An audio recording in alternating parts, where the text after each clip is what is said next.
విజయనగరం పట్టణ రాజకీయాల్లో ఒక భూ వివాదం ప్రస్తుతం అత్యంత హాట్ టాపిక్ గా మారింది. ఇది కేవలం ఒక స్థలం యాజమాన్యానికి సంబంధించిన న్యాయపరమైన సమస్యగా మిగలకుండా గోవా గవర్నర్ గా బాధ్యతలు నిర్వర్తిస్తున్న విజయనగరం రాజవంశీయుడు పూసపాటి అశోక్ గజపతి రాజుకు వైసీపీకి మధ్య నేరుగా ఘర్షణగా మారింది. వైసీపీ కార్యాలయం నిర్మించిన భూమి తమకు చెందిందని రాజావారు ఆరోపిస్తుండగా అది ప్రభుత్వ భూమేనని, తాము దాన్ని చట్టబద్ధంగా లీజుకు తీసుకున్నామని వైసీపీ నేతలు గట్టిగా ప్రతివాదన చేస్తున్నారు. ఈ వివాదం ఇప్పుడు ప్రెస్ మీట్లతో ఆరోపణలు ప్రత్యారోపణలతో రాజకీయంగా వేడెక్కింది.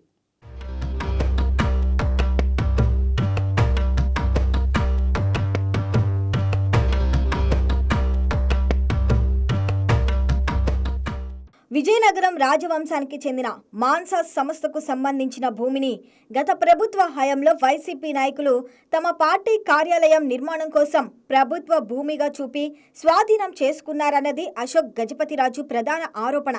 పట్టణంలోని అత్యంత విలువైన ప్రాంతంలో ఉన్న ఈ భూమిని ఆనాటి అధికారుల సహకారంతో ప్రభుత్వ భూమిగా చూపి లీజుకు తీసుకోవటం సరైంది కాదని ఆయన స్పష్టం చేస్తున్నారు.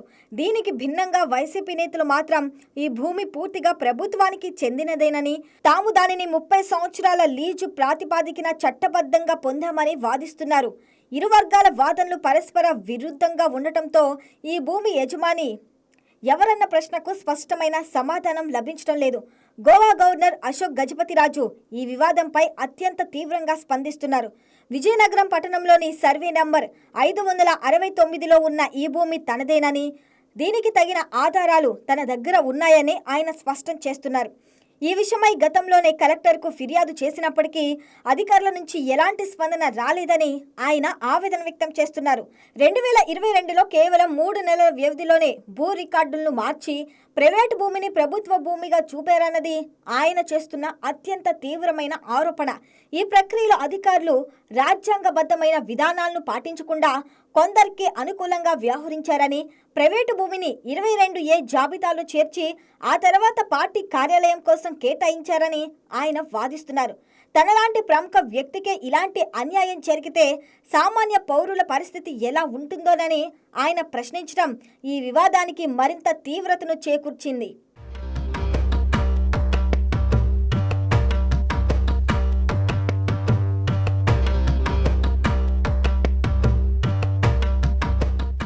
వైసీపీ జిల్లా అధ్యక్షుడు మజ్జి శ్రీనివాస్ మాత్రం ఈ ఆరోపణలను పూర్తిగా ఖండిస్తున్నారు. తమ పార్టీ కార్యాలయం నిర్మాణం కోసం ప్రభుత్వానికి చట్టబద్ధంగా దరఖాస్తు చేసుకున్నామని, ఆ మేరకు ఆ భూమిని 33 సంవత్సరాల లీజు ప్రాతిపాదికన పొందామని ఆయన స్పష్టం చేస్తున్నారు. ఈ భూమి ప్రభుత్వ భూమిగా ఉన్నందునే నాటి అధికారులు తమకు కేటాయించారని, తాము ఎలాంటి అక్రమానికి పాల్పడలేదన్నది ఆయన వాదన. ఈ భూమిపై సంపూర్ణ హక్కులు ప్రభుత్వానికే చెందుతాయని, ఇది ఏమాత్రం ప్రైవేటు భూమి కాదని మజ్జి శ్రీనివాస్ పునరుద్ఘాటించారు. ఇరుపక్షాల వాదనలు ఇలా పూర్తి భిన్నంగా ఉండటం ఈ వివాదాన్ని మరింత సంక్లిష్టంగా మార్చింది. ఈ వివాదంలో నిజాలు నిర్ధారించాలంటే కొన్ని కీలక ప్రశ్నలకు స్పష్టమైన సమాధానాలు అవసరం.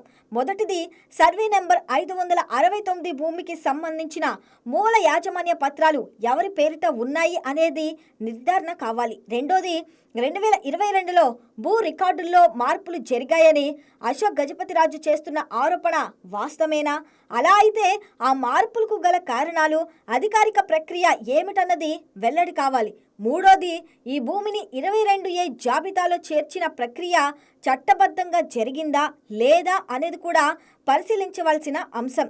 ఈ ప్రశ్నలన్నిటికీ సమాధానం రెవెన్యూ రికార్డులు, భూ సర్వే పత్రాల పరిశీలన ద్వారానే లభిస్తుంది తప్ప కేవలం ప్రెస్ మీట్ల ద్వారా వెలువడే ప్రకటనల ఆధారంగా వాస్తవాన్ని నిర్ధారించలేము.